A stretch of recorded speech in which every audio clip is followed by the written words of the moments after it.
July 14, 1948. The streets of Paris are strangely quiet, not because the city is empty, because silence has become a habit. German soldiers patrol the boulevards with practiced confidence. French police answer to German officers. Every government building flies the swastika beside the French tricolor, a constant reminder of who truly rules. Across Europe, the war everyone thought would end years ago has settled into something even more unsettling. An uneasy peace.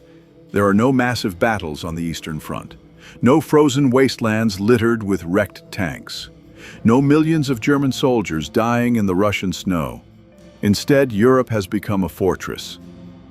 Its factories run day and night. Its railroads move soldiers, food, and fuel across a continent united, not by choice, but by conquest. Across the English Channel, Britain stands alone. The island has survived, but only just. Every newspaper carries the same headline. Will Germany invade this year? In Washington, military planners gather around maps unlike any in our history. The greatest threat isn't a war already being fought. It's a war that might begin tomorrow. One question dominates every meeting. Why hasn't Germany invaded Russia? Because in this world, Hitler made the one decision nobody expected. He waited. History often turns on moments that seem small. A delayed message, a failed assassination, a storm arriving one day too early, one signature, one decision. Few decisions shaped the 20th century more than the one Adolf Hitler made in June of 1941.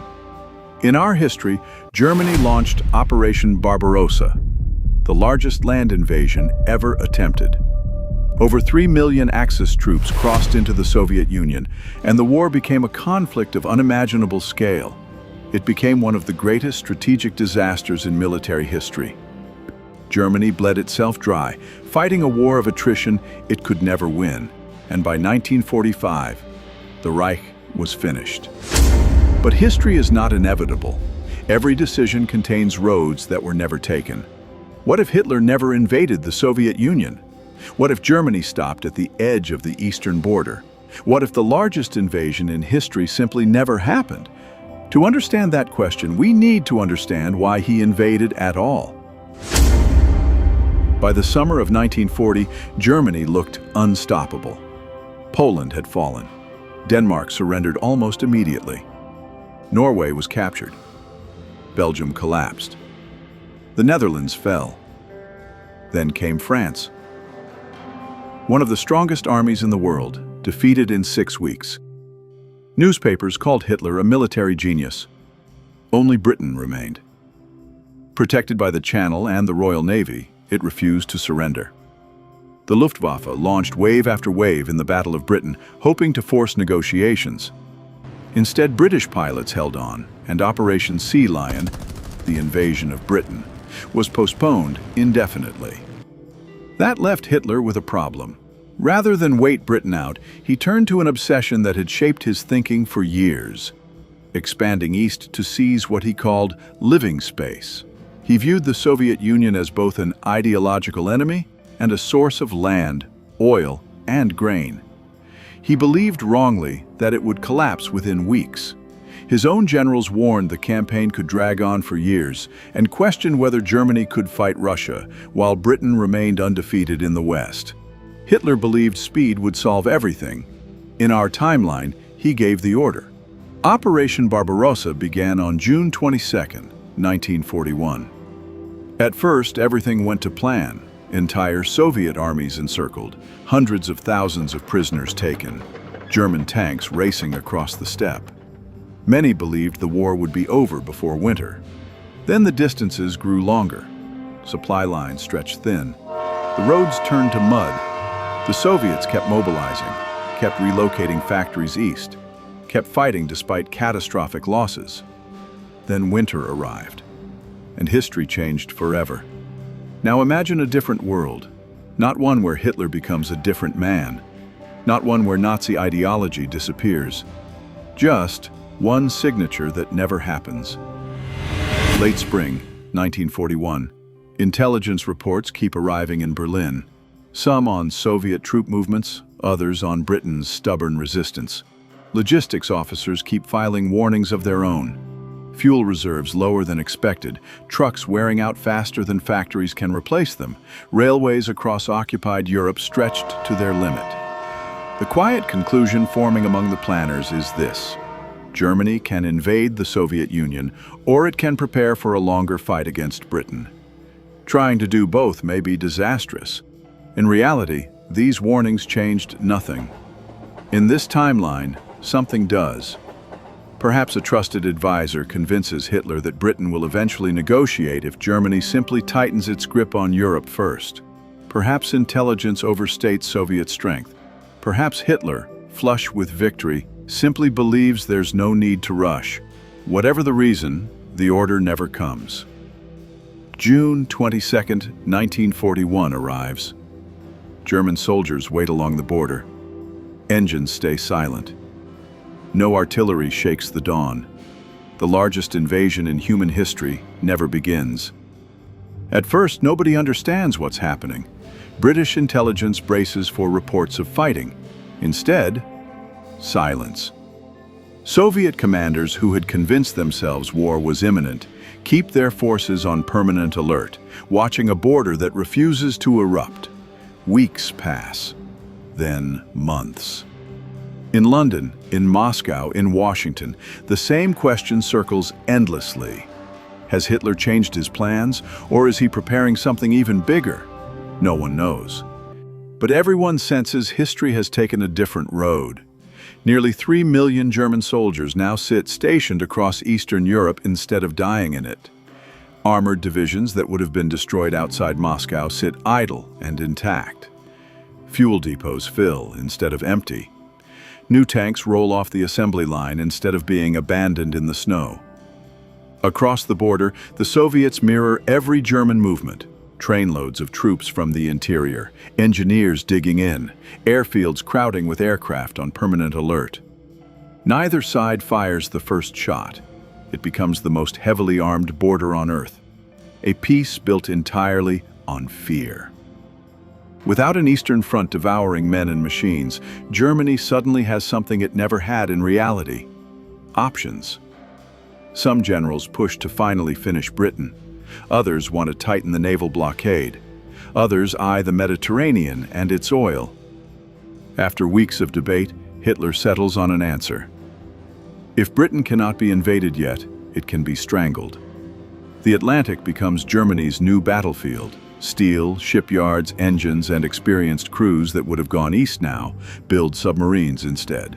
The Kriegsmarine's U-boat fleet grows at a pace Britain has never faced. Not dozens of boats now hunting the convoys, but hundreds. Merchant ships carrying food, fuel, and weapons vanish beneath the waves by the score. Captains start calling the Atlantic the Black Grave. Inside Britain, food and fuel rationing tighten further. Queues lengthen and factories slow as raw materials run short. Churchill's speeches remain defiant.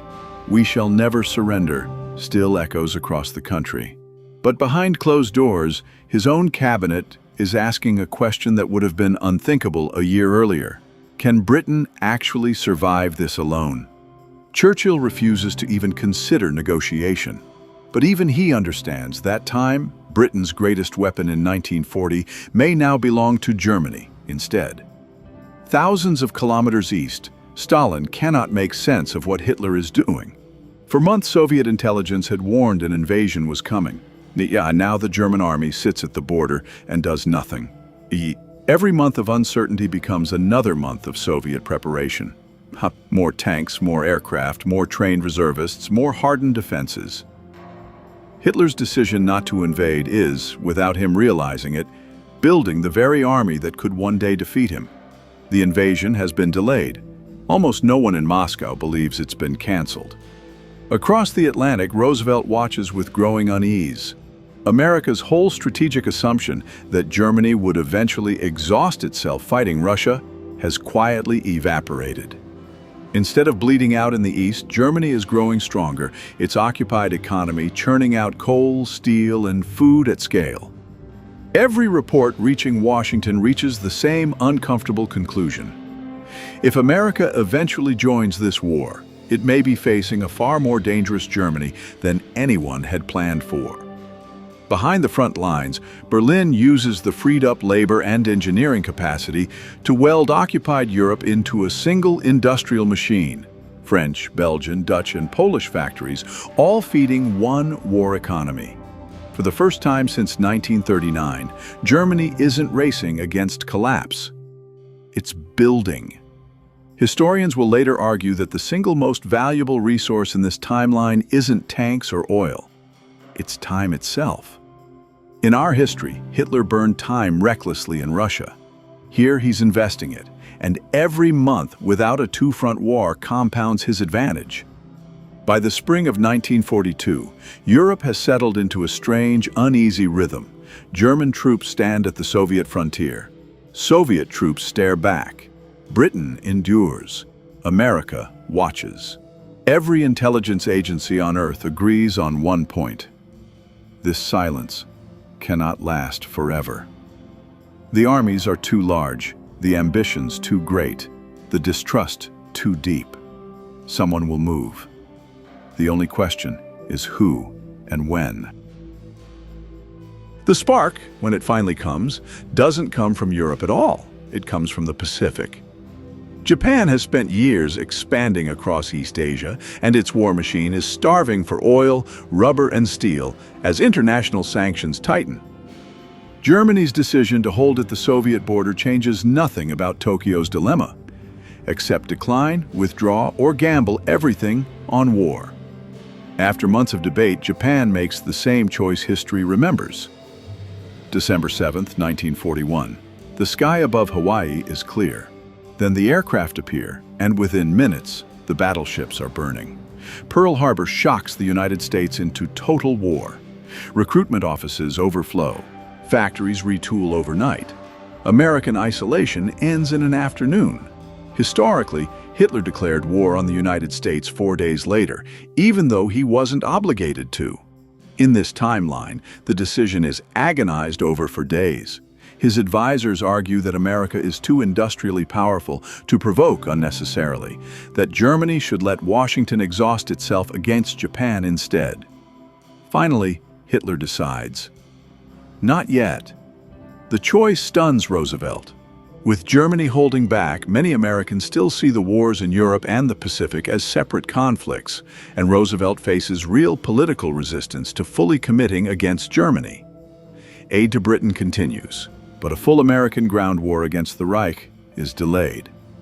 In Berlin, it looks like a masterstroke. Hitler believes he's successfully split his enemies apart, but across the Atlantic, American industry is transforming into something the world has never seen. Car factories start building tanks instead. Millions of new workers, many of them women, flood into shipyards and aircraft plants that seem to spring up overnight. German intelligence watches the production numbers climb and starts quietly warning Berlin, every month America stays in this war, at any capacity, is a month it becomes exponentially stronger. Meanwhile, the Soviet Union has now spent nearly 2 years preparing for an invasion that never arrived.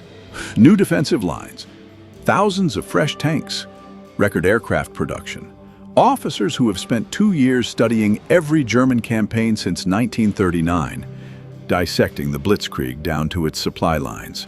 Stalin still expects war eventually, but for the first time, he has something he lacked in 1941: time. And inside the Kremlin, a question starts circulating that would have sounded insane 2 years earlier. If Hitler won't invade us, should we invade him? Because underneath Germany's apparent strength, cracks are spreading. Holding down occupied Europe is bleeding resources even without a shot fired east. Sabotaged railways, ambushed convoys, factories mysteriously burning. Millions of soldiers sit at the Soviet border consuming fuel and food and producing nothing. An empire built on fear has to keep spending strength just to stay standing still. In the spring of 1944, Stalin acts. Soviet mobilization accelerates. Fresh divisions moved to the frontier by rail, thousands of aircraft repositioned to forward airfields. German reconnaissance sees it happening in real time, and Hitler hesitates over the same decision he avoided in 1941, except now the clock belongs to Moscow. At dawn, the silence finally breaks, but not the way our history remembers it. This time, Soviet guns fire first. Thousands of artillery pieces erupt across the frontier simultaneously. Armored columns surge west. The largest offensive in history still happens. Only now Germany is defending, not attacking. Its fortifications, built over years of waiting, are stronger than anything that existed in 1941. But the Red Army on the other side of the line is no longer the shattered force of the real Barbarossa. It's larger, better trained, better led, and it has spent 3 years learning exactly how German commanders think. The student has learned from the teacher, watching a Germany now fully committed to a massive land war. America shifts its full weight toward Europe. Aid to Britain surges. Aircraft, fuel, trucks, food, and Germany's submarine campaign, once its sharpest weapon, starts losing priority to the Eastern Front. The balance tips, slowly but permanently. What follows isn't decided by generals alone. It's decided by factories, by engineers, machinists, and railway workers on both sides. Germany has brilliant scientists and skilled industry, but it simply cannot outproduce the combined weight of the United States, the British Empire, and the Soviet Union over time. Every tank lost has to be rebuilt, every aircraft replaced. Germany's enemies replace theirs faster. Somewhere in the background, a quieter race is running too. Laboratories in several countries chasing the power hidden inside the atom. No one yet knows who will get there first, or what it will mean when someone does. But every leader now understands the next turning point of the war might not come from a battlefield at all. Hitler gambles on wonder weapons and desperate counteroffensives, and some achieve genuine technical breakthroughs. None of them solve Germany's real problem: fewer people, fewer resources, no long-term path to outlast 3 great industrial powers at once. By 1947, years later than in our history, Berlin is surrounded. The fighting is brutal, street by street. Eventually, German resistance collapses, not because the soldiers stopped fighting, but because no industrial power, however advanced, can indefinitely outlast a coalition with more manpower and more production. Hitler's greatest strategic decision, avoiding Russia, didn't prevent Germany's defeat. It only postponed it, and in doing so made the war longer, more expensive, and arguably more devastating than the one we actually remember. The peace that follows looks nothing like our own. Eastern Europe is physically less devastated because the fighting there came years later than it did in reality. But the war itself runs longer. Recovery starts later, and the alliance between the Soviet Union and the West is colder from the very beginning, shaped by years of mutual suspicion before they ever fought Germany side by side. America still emerges as an industrial superpower. The Soviet Union emerges militarily stronger than it ever was in 1941, but only after years of grinding, delayed mobilization. Britain survives, exhausted, but standing. The map changes, the timing changes, the politics change, and yet one lesson stays exactly the same.